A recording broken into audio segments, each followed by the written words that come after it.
Günaydınlar, günaydınlar sevgili dostlar. Nasılsınız? Umarım iyisinizdir. Keyfiniz ve sağlığınız yerindedir. Çok güzel bir güne uyandık Bangkok'ta. Şu an başkentteyim. Başlıkta da gördüğünüz üzere bu videoda Bangkok'un, Tayland'ın yerel lezzetlerini, sokak lezzetlerini deneyeceğim. Sizlere bunları anlatmak istiyorum, göstermek istiyorum. Hem merak edenler için hem de yolu buraya düşecek olanlar için. Buraya gelirse neyi kaç paraya yiyebilir, nasıl yerel lezzetler vardır, içerisinde neler vardır bunları göstermek istiyorum. Sponsorumuz Aurosebillon Uni'ye teşekkür edelim. Hiç vakit kaybetmeden Bangkok'un, Tayland'ın yerel lezzetlerini, sokak lezzetlerini denemeye başlayalım. Türkiye'nin lider su arıtma markası Aurosebillon Unique sunar. Dostlar, ilk durağımız Yang Noodle ismindeki bu restoran. Ben burayı çok seviyorum. Kahvaltılarımı genelde Bangkok'a geldiğim zaman burada yapıyorum. Savadikap, how are you? Kapınkap. Dostlar, günün ilk öğünü. Biraz da böyle güvenli bir tatla başlıyoruz. Bildiğimiz bir tat. Pirinç, omlet. Sebzeli omlet söyledim ben. Dilerseniz tavuklu omlet vesaire de yapıyorlar burada. Şu tabağın fiyatı 70 baht. Buranın yemeklerine genelde gelenler alışamıyor. O yüzden böyle biraz da bilindik bir tatla başlamak istedim videoya. Yanına da Thai çayı söyledim. Thai siyah çayı. Bu birazcık farklı, böyle sanki içerisinde farklı bir aroma varmış gibi hissediyorsunuz ki var zaten. Çayın fiyatı da 40 baht bu arada. Bu geçen sene de aynı fiyattı. Bak bir sene geçmiş, fiyat değişmemiş. O ne kadar büyük öyle ya. Nehrin kıyısına tünmüş. Balıkları süzüyor galiba, baksanıza. Kocaman ha. Sokağa tezgahları atmışlar arkadaşlar. Bakın masa sandalyeleri atmışlar. Burada da hemen hızlıdan pişiriyorlar. Ne pişiriyorlar hemen bakalım. Balık pişiriyorlar. Bak burada pişmiş balık var. Burada çiğ balık var. Ablamız hemen attı. Görüyorsunuz değil mi nasıl fokurduyor. Bayağı da büyük balıklar ha. Bayağı büyük balıklar. Şöyle göstereyim. Tavuk da pişiriyorlar. Tavuk var, balık var. Burada deniz mahsulleri var. Çeşit çeşit yemek yapıyorlar arkadaşlar. Bol bol göreceğiz bu sokak tezgahlarından. Böyle hazır bu sokakta görmüşken göstermek istiyorum. Çeşit çeşit yemekler var. Fark ettiyseniz pirinçle yumurta yedim ben. Burada ekmek yeme kültürü yok. Yani dünyanın en çok ekmek tüketen ülkesi biziz. Maalesef ekmek lezzetli olduğu kadar zararlı da bir şey arkadaşlar. Ve bizim o yediğimiz ekmekler, o unlar vesaireler içine konan şeyler gerçekten hasta ediyor bizleri. Yani bizim ekmek tüketmememiz lazım ya da tüketeceksek sağlıklı olan ekmeği tüketmemiz lazım. Ama maalesef biz fırından o sıcak sıcak çıktığı için hani özellikle fırından çıktığı anda bir ekmeği tüketiyorsun. Şimdi çok güzel bir tatlıcıya götüreceğim sizleri. Michelin yıldızı alan bir tatlıcı. Sokaktaki lezzetleri göre göre gidiyoruz oraya doğru. Yürüyerek keşfedebilirsiniz Bangkok şehrini. What is your name? What is your name? Nandi.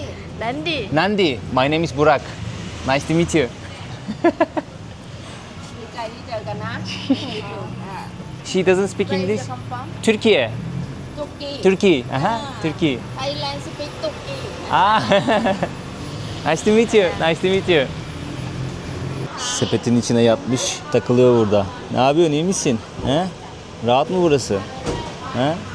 Esiyor bir de tabii bura. İnceden bir esinti de var, serinlik de var. Buranın kedileri çok sakin ya. Şimdi Budizm'de her gün belli başlı ritüeller yapıyorlar. Dua ediyorlar. Buda heykellerinin önüne böyle tapınak heykelcikleri oluyor. Onların önüne belli başlı şeyler koyuyorlar. Meyve koyuyor, çiçek koyuyor. Ondan sonra yiyecek koyuyor vesaire. Onları burada satıyorlar. Böyle bir dükkan arkadaşlar. İşte irili ufaklı, büyüklü küçüklü. Böyle yumurtasıdır vesairesidir. Bunları satıyorlar. Baksana devasa mumlar var. Bunlar tapınaklar için ve evler için olsa gerek. İnsanlar çok güler yüzlü ve sıcakkanlı arkadaşlar. O yüzden çok rahat iletişim kurabiliyorsunuz. Tabii bir dil bariyeri oluyor. Buradakiler çok iyi İngilizce konuşuyor diyemem. Belli başlı insanlar iyi İngilizce konuşuyor. Çatlat ama anlaşırsınız yani beden diliyle falan anlaşırsınız. Otoparkın içerisinde böyle bir yer kurmuşlar. Burada da işte ritüelleriyle ilgili bir şeyler satıyorlar. Böyle bir yer.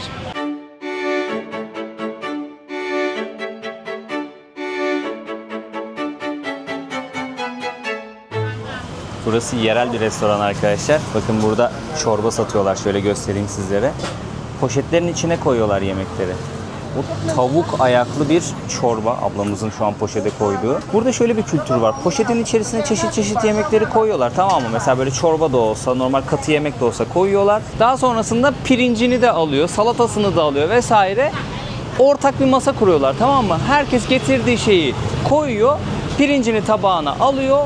Bu getirdiği çorbadan da biraz alıyor. Bölüşüyorlar yani. Ne aldılarsa bölüşüyorlar. Ortak yiyorlar. Böyle bir kültür var burada ama pirinç tabakların yani menünün olmazsa olmazlarından bir tanesi. Dediğim gibi ekmek yemiyorlar, pirinç tüketiyorlar, tavuk çok tüketiyorlar ama en çok balık tüketiyorlar. Burada deniz ürünü özellikle karides, kalamar, yengeç vesaire yani çeşit çeşit deniz mahsulü var burada. Zaten yedikçe göreceksiniz. Sağlıklı besleniyorlar ya. Gerçekten sağlıklı ve güzel proteinli besleniyorlar. Ama mesela yemekleri öyle poşetlere koymaları büyük sıkıntı. Yani sıcak yemek poşet erir yer biraz da olsa erir ve o yemeğin içine karışır o bizim göremediğimiz moleküller. Tayland'da en çok sevilen tatlılardan biri arkadaşlar mango sticky rice. Şöyle göstereyim birazdan tadına da bakacağız. 2019'dan beri 8 senedir Michelin yıldızı ödülünü almışlar. Burası adı şurada yazıyor K.Panic.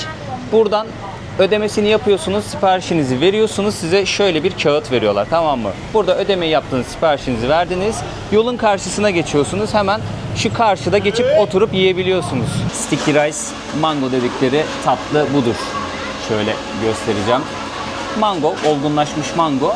Bir de buharda haşladıkları pirinci böyle birazcık yapış yapış oluyor. Üzerine kokonat sütü döküyorlar. Sütlaca benziyor birazcık.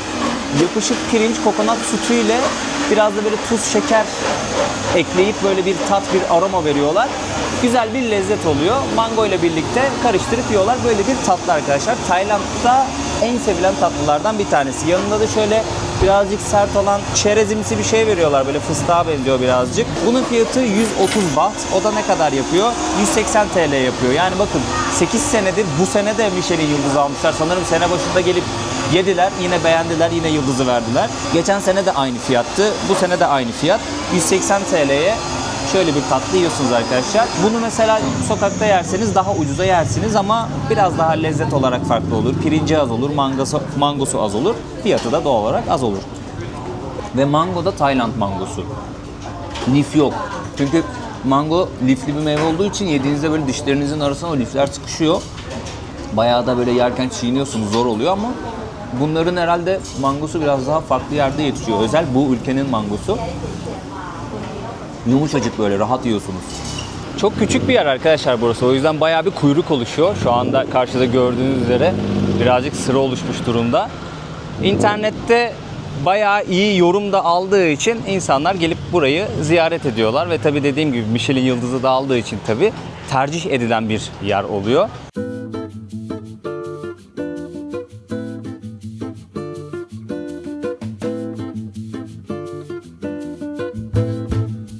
Akşam olduğu gibi gündüz de çok fazla tezgah görüyorsunuz arkadaşlar sokakta. Tabii akşamları daha da bir artıyor hareketlendiği için sokaklar. Burada da tavuk görüyorsunuz. İşte tavuk göğsü var, kemikli tavuk var ve tavuk ayağı var. Sosluyorlar, kızartıyorlar, bu şekilde satıyorlar. Ama bunları yemek birazcık sıkıntı olabilir. Çünkü sıcakta dışarıda beklediği için bakteri üretiyordur. Bizim midemiz ona çok alışık olmayabilir. Çünkü siz her yeni ülkeye gittiğinizde mide floranız o ülkenin lezzetine, işte hijyenine ayak uydurmaya çalışıyor ve bir süre mücadele ediyor yediğiniz içtiğiniz şeylerle. Sizi etkiliyor, etkilemiyor artık sizin bağışıklığınıza, vücudunuzun sağlamlığına kalmış bir şey. Ama derseniz ki yok abi ben riske atmayacağım, o zaman sokaktan yememenizi öneririm. Mesela bak burada bunların köftesi ve sucuğu var. Şöyle göstereyim. İçi de gözüküyor birazcık. Sanki patatesli ya bu. Yani patates parçaları da var gibi. Burada çok farklı lezzetler var. Bu tofu olsa gerek. Fish ha? Yes. Okay. Bu balıkmış arkadaşlar. Şöyle bir tadına bakalım. Bunu değişik bir sosla kızartmışlar. Bayağı bir yumuşak. Nasıl satıyor? Yanında acı sosuyla satıyor. Burada çok acı yiyorlar ve salatalıkla satıyorlar. Bizim böyle fish. Bizim böyle sosisler olur ya, o yumuşaklıkta, o kıvamda. Hafif acılı, hafif de tatlımsı bir tat alıyorum. O balık sosu gibi bir şey kullanıyorlar. Ona benzer bir tat. Çok bana hitap eden bir tat değil açıkçası. Ama o kadar kötü de değil. Tahmin ettiğim kadar kötü de değil. Küçük olan 50 baht, büyük olan 100 baht. Birazcık acı geldi bana. Çok acı tüketiyorlar burada. Ya bu kurutulmuş balık olayını ben hala çözemedim ya. Yemeklerde kullanıyorlar büyük ihtimalle. Bak mesela 40 baht diyor ama 100 gramı mı? 1 kilosu mu? Acı biberle yapmışlar burada kurutulmuş balık. Bayağı kılçığıyla satıyorlar. Türkiye. Türkiye. Aha. Teyzemiz burada vallahi çok güzel kokuttu. Pankek yapıyor arkadaşlar. Kendime vanilyalı bir pankek aldım. İçerisinde bir püre tarzı bir şey koyuyor. Şöyle göstereceğim, görüyorsunuzdur. Dilerseniz sosisli de var, tatlı patatesli de var. Şöyle tezgahını da göstereyim teyzemizin. Ben şundan aldım. Bu vanilyalıymış. Yine farklı böyle vanilya ile bir şeyin karışımı. Bu yeşil renk almış. Ondan yapıyor. Tatlı patatesten yapıyor. O kalmamış sanırım. Bir de sosisli yapıyor. Şöyle bir pankek 10 baht. Bunun fiyatı 10 baht. Teyzemiz burada. Bu şeyde, pasajda pankek satıyor. Bu şekilde geçimini sağlıyor. Kapın kap, thank you. O kadar güzel koktu ki. İçi de bol ha, bayağı bol. Balıktan sonra çok iyi gitti ya. Balık feci acıydı, garip bir tat vardı. Bu iyi gitti.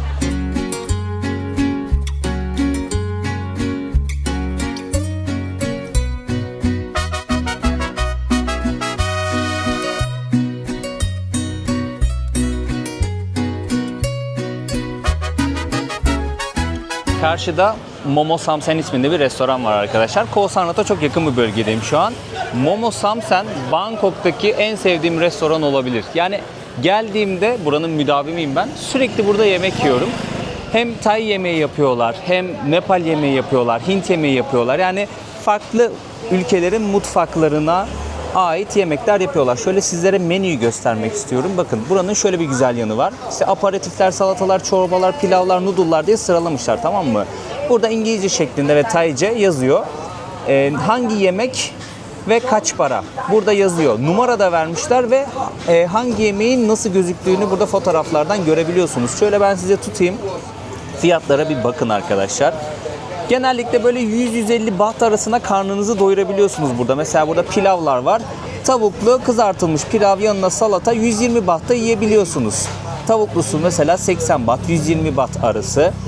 Burada farklı bir menü var. Hemen onu da göstereyim sizlere. Burada şu şekilde isimleri yazıyor yemeklerin. Fiyatları da yazıyor. Ama genel itibariyle böyle fotoğraf koyuyorlar. Mesela fotoğraf. Bu neymiş? Buranın mantısı arkadaşlar. 8 parça mantı. Tavuklu alabiliyorsunuz, sebzeli alabiliyorsunuz. Yiyenler varsa domuz seçeneği de var. 100 baht mesela.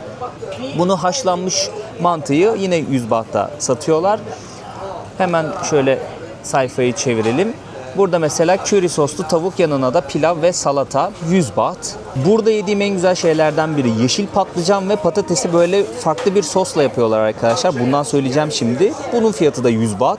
Momo çorbası var. Dilerseniz sebzeli, dilerseniz tavuklu, dilerseniz hani domuz eti yiyorsanız domuz etli versiyonu var. Bu da 100 baht. Yani fiyatları görüyorsunuz değil mi? 150 TL civarında bir tabak yiyebiliyorsunuz burada. Şu an baktığımız bu menü genelde böyle Nepal'de, Hindistan'da, buralarda yenen lezzetler. Birazcık baharatlı oluyor. Mesela bakın burada patates yemeği var, 80 baht. Bezelyeli patatesli yemek, o da 80 baht. Yanına böyle pilav söylüyorsunuz. 100 bahta karnınızı doyuruyorsunuz. Burada pilavı 20 bahta veriyorlar diye hatırlıyorum. Burada işte noodle'lar var vesaireler var. Fiyatlar genelde 100 baht, 120 baht, 150 baht. Görüyorsunuz değil mi? Dostlar şimdi ben farklı birkaç tane yemek söyledim. Sizlere de göstermek istiyorum. Gelirseniz önerim de olsun aynı zamanda. Burada en sevdiğim lezzetlerden biri yeşil patlıcan, patates ve bir sosla harmanlıyorlar. Sanırım masala diyorlar ona. Bilmiyorum, menüde öyle yazıyor. Üzerine kişniş koymuşlar. Bu kişnişleri ayıklayıp yemenizi tavsiye ederim. Yani bir tadına bakın, kişnişin neden öyle dediğimi anlayacaksınız. Gerçekten çok kötü bir tadı var. Maydanoza benziyor. Buradaki en sevdiğim lezzetlerden biri bu. Özellikle yeşil patlıcan. Acayip bir tadı var. Benim çok hoşuma gidiyor. Bu 100 baht. Ben toplam fiyatı yedikten sonra söyleyeceğim sizlere. Bunun yanına kendime burada klasikleşen bir lezzet. Bütün Güneydoğu Asya ülkelerinde var bu. Pilavı, yani pirinci böyle kızartıyorlar. İçerisinde yumurta, çeşitli sebzeler. Mesela bunda börülce sanırım koymuşlar. Yeşil soğan koymuşlar. Havuç koymuşlar, mısır koymuşlar. Yanında böyle salatalık. Ben karidesli söyledim. Şöyle göstereyim. Etli karidesler. Bunun fiyatı 100 ya da 120 baht olması lazım. Çok emin değilim. Bunun yanına farklı lezzetler daha gelecek derken Pad Thai'miz geldi. Thank you, kapın kap. Buranın ulusal yemeği arkadaşlar Pad Thai. Noodle, tofu var, yumurta var. Ben karidesli söyledim. En çok karidesli ve tavuklu tercih ediliyor. Neydi bu? Soya fasulyesi. Şöyle göstereyim sizlere. Soya fasulyesini hem böyle yanına koyuyorlar. Yanında sebze niyetine yiyorsunuz, hem de yemeğin içine koyuyorlar. Bir de şöyle fındık fıstık tarzı bir şey koyuyorlar. Bunu genelde böyle şeyin üzerine serperler. Pad Thai'nin üzerine serperler. Tayland'ın ulusal yemeği Pad Thai. İlk olarak yeşil patlıcanın tadına bakalım. Hafif baharatlı bir sos bu. Ama lezzetli. Patatesle gayet lezzetli. Bunun yanına pilav söylesem mesela çok lezzetli olur. Yeah, it's here. Kızartılmış kalamar arkadaşlar. Şöyle göstereyim, yanına acı sos da geliyor. 150 baht bu. Yeşil patlıcan gayet güzel. Şöyle şeyden tadalım, pilavdan tadalım. Kızartılmış pilav hayat kurtarıyor. İçerisine böyle sebzeler koyuyorlar. Hafif böyle değişik tatlımsı bir tat var. O da o soya sosundan falan kaynaklanıyor ama yiyebiliyorsunuz yani, öyle çok yormuyor insanı. Bu da pad thai arkadaşlar. Çok lezzetli ve yani birazcık farklı bir tat alıyorsunuz pad thai'den. Bizim çok alışık olmadığımız soslarla yapıyorlar ama denemenizi öneririm yani. Gerçekten çok güzel. Özellikle üzerine şöyle yeşil limon, lime getiriyorlar.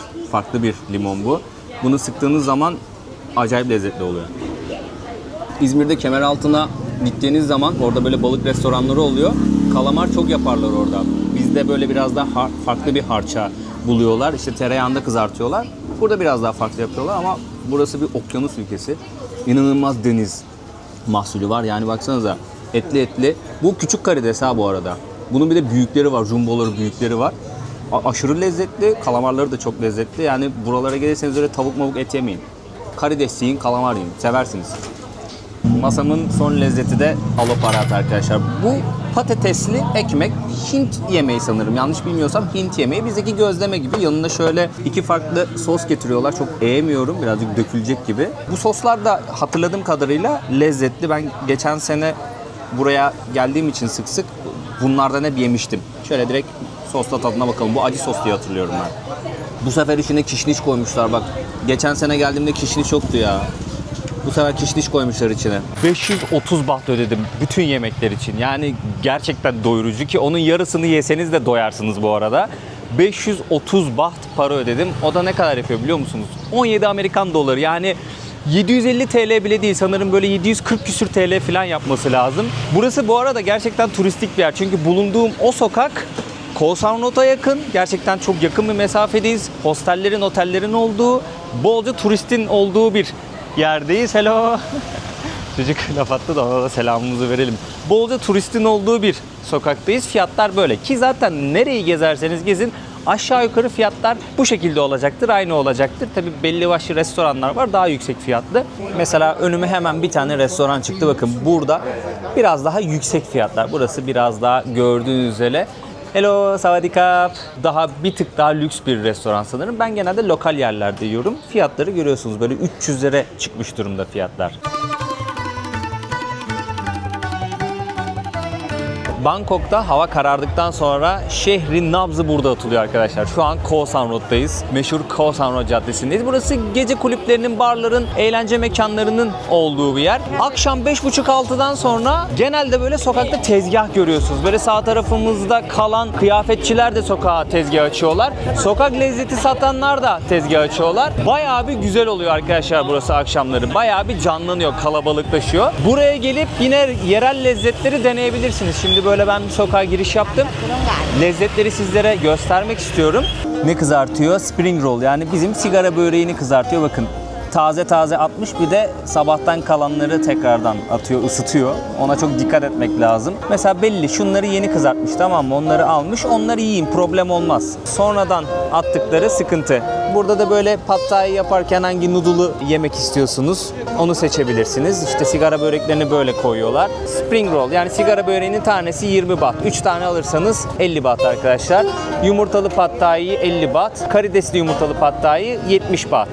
Tayland'a gelenler mutlaka böyle bir tezgah görmüştür. Çeşit çeşit böceklerin satıldığı, yenmek için satıldığı bir tezgah. Bakın burada akrep var, örümcek var, tarantula var. Bu tarz böyle kara fatmalar var, çeşitli böcekler, arılar var. Bakın orada çok değişik. Bu da uçan kara fatmaydı galiba. İşte tırtıllar, solucanlar, böyle kurtçuklar, çeşit çeşit değişik değişik böyle kırk ayaklar, kurbağa yavruları, bunları yiyorlar arkadaşlar. Ama şöyle bir hikayesi var. Güneydoğu Asya ülkelerinin birçoğunda kıtlık yaşanmış zamanında. Bu insanlar yiyeceğe ulaşamamışlar. Yaşadıkları bölgelerdeki kırsallarda yaşıyorlardı genelde. Toprağın altında canlı ne buluyorlarsa yemişler arkadaşlar. Yani buna akrep de dahil mesela. Şöyle göstereyim, elimde kocaman bir akrep var. Yakalamışlar, yemişler. Çünkü yiyeceğe ulaşamıyorlar. Hiçbir şekilde yiyeceğe ulaşamıyorlar. O zaman hayatta kalmak için verdikleri bir refleks. Daha sonrasında yemeğe ulaşıyorlar vesaire. Bu kültür olarak kalıyor. Yine böcek yeniyor vesaire, bu tarz canlılar yeniyor. Ama daha çok kırsallarda yeniyor. Mesela şehirlerde artık tüketilmiyor. Belli başlı mahallelerde, yoksul mahallelerde halen tüketiliyor ki oralara da kırsallardan gelip yerleşiyorlar. Şehir yaşamına böyle çok iyi tutunamayan insanlar, doğru düzgün iş bulamayan, işte para kazanamayıp düzgün bir evde kalamayan insanlar gecekondulaşıyorlar ve oralarda bu kültürlerini devam ettiriyorlar. Şu an bu Khao San Road gibi turistik yerlerde de işte turistlerin ilgisini çeksin diye bu tarz böyle tezgahlarda böcek vesaire bir şeyler satıyorlar. Yani hikayesi bu. Kıtlıktan dolayı gelişen bir refleks şu an hala ufak ufak bu kültür devam ettiriliyor. Turistlerin ilgisini çektiği için de böyle işte tanesini ne kadara satıyorlarmış mesela 100 bahta, 150-200 bahta satıyorlar yani. İlginç, bayağı da denemek istiyorsanız maliyetli yani. Bu tarz çok fazla tezgah göreceksiniz arkadaşlar. 10 bahta, 20 bahta, 15 bahta şiş et satıyorlar, tavuk satıyorlar, sosis satıyorlar. Şöyle ciğer de var. Hemen göstereyim sizlere, burada ciğer de var. Şimdi bunlar bütün gün böyle beklediği için yani zehirleme ihtimali var. Yok diyemem. Bakın burada köfteler de var, sosisler de var. Hızlı bir şekilde burada ızgarada ablamız kızartıyor. İşte tanesini mesela 20 bahta satıyormuş burada. Daha ucuza da bulabiliyorsunuz. Bu fiyata da bulabiliyorsunuz ama aşağı yukarı 15-20 baht. Restoran otobüsü görüyoruz şu an. Bunu daha önceden duymuştum ama hiç denk gelmemiştim. Şu an ilk defa denk geliyorum. Bakın orada el sallıyor abi. Masaları görüyorsunuz değil mi? Orada masalar var. Siparişinizi veriyorsunuz. Ne yemek istiyorsanız orada yemeğinizi yiyorsunuz. El sallıyorlar. Bu aşağıda da pişiriyorlar bakın. Aşağıda da mutfak kısmı var. Burada da abimiz Bangkok'ta tur atıyor. Siz hem şehri gezmiş oluyorsunuz, hem görmüş oluyorsunuz, hem de aynı zamanda yemek yemiş oluyorsunuz. Bak bu çok ilginç bir şey ya. Abim nasıl afiyetle yiyor be. Hiç dışarı da bakmıyor vallahi.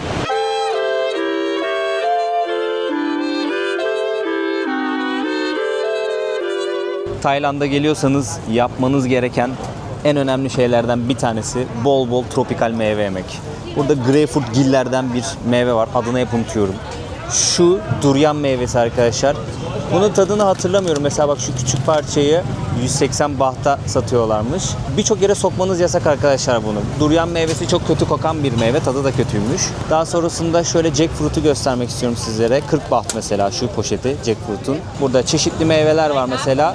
Karışık tropikal meyveler 50 bahta. Burada ananası var, ejder meyvesi var, 50 bahta satıyor. Burada yine papaya, ejder meyve 50 baht. Karpuzlar var şöyle 50 baht. Abimiz sağ olsun durianı kesti. Bu meyvelerin kralı olarak geçiyor ama kokusu birazcık tuhaf ve birçok yere sokmak yasak. Çünkü kokusundan dolayı. Tadına hemen bir bakalım. Yani kokusu harbiden biraz tuhaf geliyor. Şey gibi kokuyor ya, böyle soğan gibi kokuyor sanki. Çiğnedikçe, ağzınızda dağıldıkça yumuşakmış bayağı içi ama. Öyle geliyor tadı. Bence söylenen kadar kötü bir tadı yok. Kokusu da bazen daha böyle keskin hissediyorsunuz ama bu aldığımız o kadar keskin ve kötü kokmuyor. Ama bir tık böyle rahatsız ediyor. Bir tık rahatsız ediyor. Şimdi 50 bahta karışık tropikal meyve aldım arkadaşlar. Şöyle bu boğazıma kaçtı. Buna Asya'nın elması diyorlardı galiba. Yanlış hatırlamıyorsam ismini. Bu çok güzel bir meyve. Şöyle kıtır kıtır yiyorsunuz. Çekirdeği vesaire bir şey yok. Kıtır kıtır yiyorsunuz. Çok da hafif bir tadı var. Daha sonrasında bu 50 bahtlık pakette papaya var. Şöyle papayayı göstereyim. Bir dilim papaya koymuşlar. Ejder meyvesi. Bana Güney Amerika'dan hatıra kalan guava. Buradaki tezgahta ne satıyorlarmış? Hemen şöyle bir bakalım. Tepsilere çeşit çeşit yemekleri dizmişler arkadaşlar. Hello, sawadika. Şöyle göstereyim sizlere. Tay yemekleri, çeşit çeşit Tay yemekleri. Böyle bu alana dizmişler. Siz hangisinden istiyorsanız tabağınıza alıyorsunuz. Orada pilav da var. Hemen abimiz pilav da koyuyor tabağa. Artık gramaj usulü mü yapıyorlar, nasıl yapıyorlar bilmiyorum. Şurada fiyat listesi de var. Tabak usulü mü satıyorlar, ne yapıyorlar? Şöyle fiyatları da göstereyim bakın. 40 baht, 50 baht, 60 baht. Fiyatlar böyle. Gayet uygun. Böyle alıyorsunuz abi yemeğinizi, hemen burada yan tarafta afiyetle yiyorsunuz. Khao San Road'un arka sokağında çok güzel restoranlar var.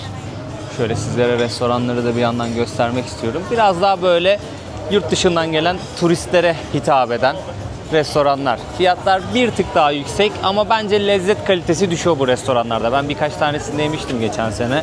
Gerçekten lezzet kalitesi düşüyor. Birazcık daha böyle salaş, lokal yerlerde yerseniz daha çok keyif alırsınız yemekten. Bak burada şöyle bir tezgah var.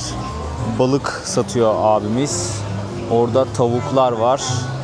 Hemen burada ızgarada kızartıp tezgahına koyuyor. Afiyet olsun. Bak mesela aldı. Büyük ihtimalle bunu birazcık pişirdi. Şimdi ısıtacak, geri verecek. Ablamız karnını doyurmak için buraya gelmiş.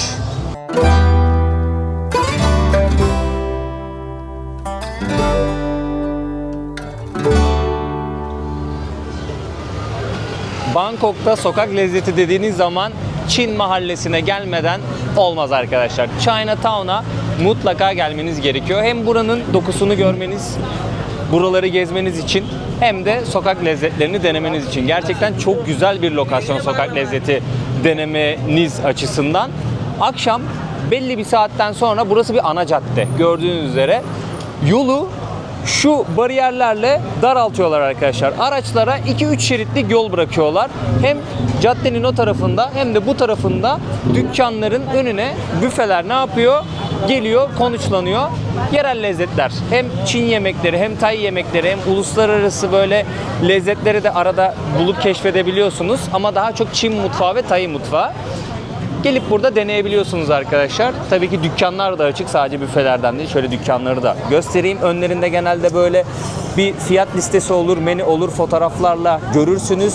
Ne yediğinizi, hangi yemeği yediğinizi ve kaç para olduğunu görürsünüz arkadaşlar. Ben de şimdi Çin Mahallesi'ne geldim. Videonun son kısmında buralarda gezeceğiz.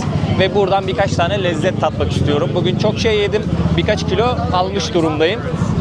Hadi bakalım. Gözüme kestirdiğim birkaç bir şey var. Hangisiyle başlasam acaba? Noodle'lı ördek. Yanına da kara lahana gibi bir sebze koymuş. Üzerine de birazcık sos dökmüş. Sanırım bu tatlımsı bir sos, öyle tahmin ediyorum. Burada sevilen lezzetlerden bir tanesi, oldukça fazla ördek tüketiliyor. Özellikle Çin mahallesinin olduğu bölgelerde. Genelde böyle masalarda burada turşular var. Turşular olur. Burada mesela ek olarak pul biber var, şeker var, soya sosu var bir de. Acı olur ama turşuları, dikkat edin. Şöyle noodle'undan biraz alalım. Bunun fiyatı 80 baht bu arada. Şöyle göstereyim sizlere ördeği. Kamera netleyecek mi? Netledi. Üzerinde birazcık sos var. Lezzetli. Ördeğin üzerine döktüğü o sos rahatsız etmiyor sizi. Tatlı, çok hafif tatlı. %5 tatlı yani. Derisiyle kesip veriyorlar ördeği. Noodle da ince. Hemen arkadaki suda ablamız suyun içerisinde hızlı bir şekilde haşlayıp veriyor. Gayet lezzetli bir sokak lezzeti arkadaşlar. 80 baht. Akşamları bir burası, bir de Khao San Road kalabalık. Genelde insanlar orada eğleniyorlar. Burada da sokak lezzetlerini deniyorlar. Tabii Khao San Road bölgesinde de sokak lezzetleri oldukça yaygın. Orada da bir şeyler deneyebilirsiniz. Ama burası gördüğünüz üzere daha bir farklı. Burada ablamız meyve satıyor. Mangosu var. Elması var. Şu Asya elmalarından guavası var. Bu ne? Bunu bilmiyorum, ufak mango gibi, kayısı gibi bir de.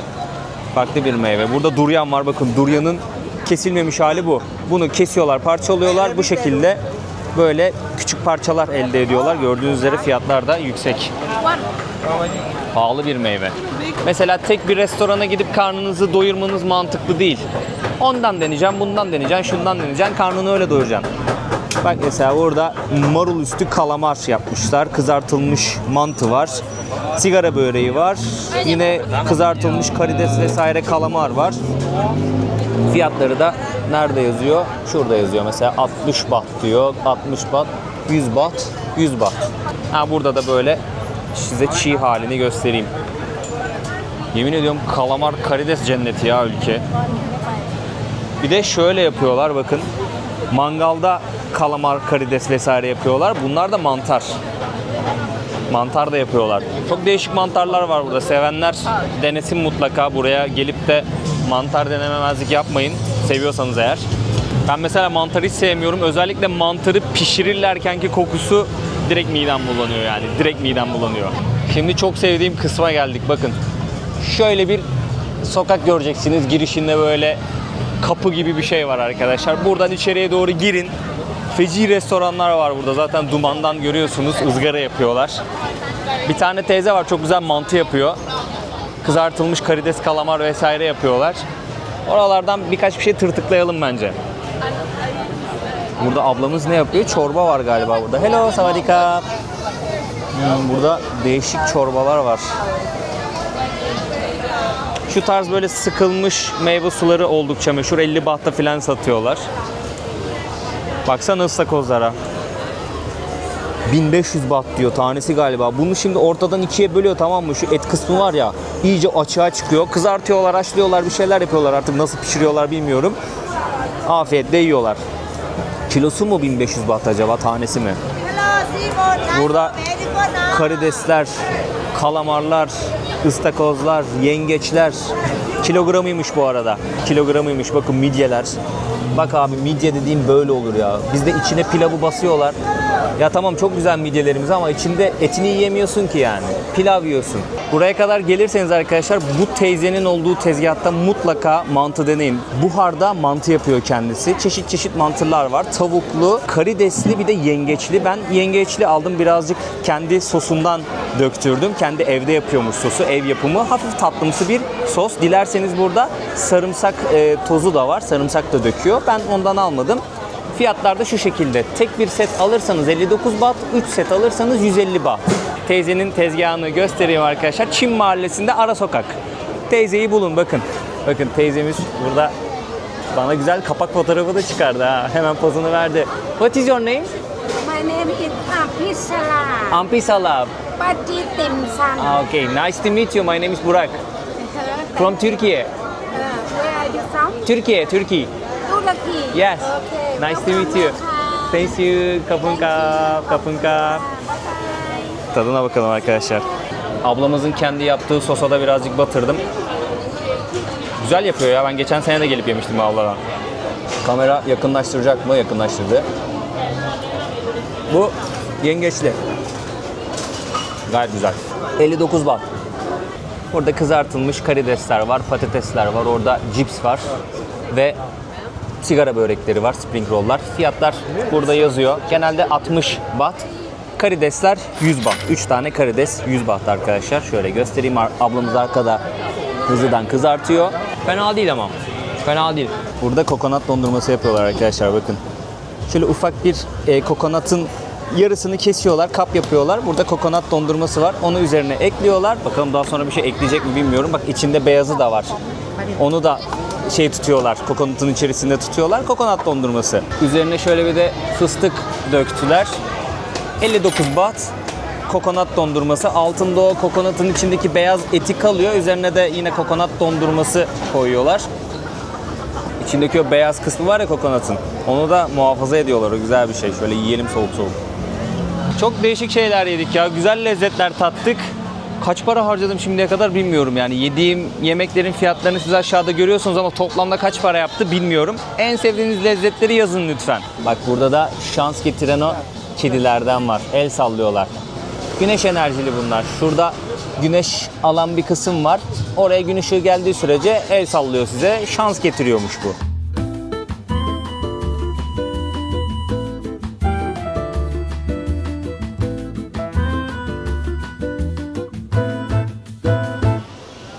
Dostlar, Momo Samsen'i hatırlıyorsunuz. Burada yemek yemiştik. Onun hemen karşısında, ya bu sokağın başında ya da bu sokağın başında, bu roti yapan kardeşim var. Hello, how are you? Videomuzu roti ile bitireceğiz dostlar. Şöyle göstereyim sizlere. Bir hamur işi, içerisine ben muz koyduruyorum ve üzerine çikolata sürdürüyorum. Dilerseniz yumurta da koydurabilirsiniz, vanilya da koydurabilirsiniz, peynirli vesaire de yapıyorlar. Mango da koydurabilirsiniz. Fiyatlar üzerinde yazıyor. Genelde 50 ya da 60 bahta satıyorlar. Bu kardeşim de Myanmarlı bu arada. Tayland'a gelmiş, biliyorsunuz Myanmar'da uzun süredir iç savaş var. Tayland'a gelmiş, burada izin almış, sokakta roti satıyor. Böyle tezgahları izinle çıkarıyorlarmış sokaklara. Geçen sene tanıştım ben kendisiyle. Bu muhitte kaldığım için, bu lezzeti de sevdiğim için sık sık gelip kendisinden roti yiyordum. Olur da yolunuz buraya düşerse Lim'e mutlaka selamımı iletin dostlar. Çok güzel, valla çok hoş sohbet. Bayağı da geçen sene sohbet etmiştik kendisiyle. Tekrardan kendisini gördüğüme sevindim. Yani acaba ülkesine dönmüş müdür ya da başka bir yere gitmiş midir diye bir aklıma geldi. Çalışmaya devam ediyor. Haftada bir gün izin yapıyormuş. O da cumartesi günleri. Rotimiz hazır. Şöyle hızlıdan bir tadına bakalım ama bayağı sıcak. Üzerine bir de şöyle kokonat sütü döküyor. Gayet lezzetli oluyor. Güzel bir tatlı. Hamur işi seviyoruz. Dostlar videomuz bu kadardı. Daha yenecek çok fazla şey var. Mesela buranın çorbaları. Ben birkaç kere yedim. Sizler için video çekmeyi unuttum. Çok güzel çorbaları var. Tom yum çorbası var. Bir çorba daha içmiştim de adını hatırlamıyorum. Çok lezzetli çorbalar. Onları da mutlaka denemenizi öneririm. Daha yiyecek, içecek çok şey var ama tabii ki midenin kapasitesi kısıtlı. En beğendiğiniz lezzetleri yorumlara yazarsanız çok sevinirim. Bir sonraki videoda görüşmek üzere diyeyim. Kendinize çok iyi bakın. Türkiye'nin lider su arıtma markası Aura Sebilon Unique sundu.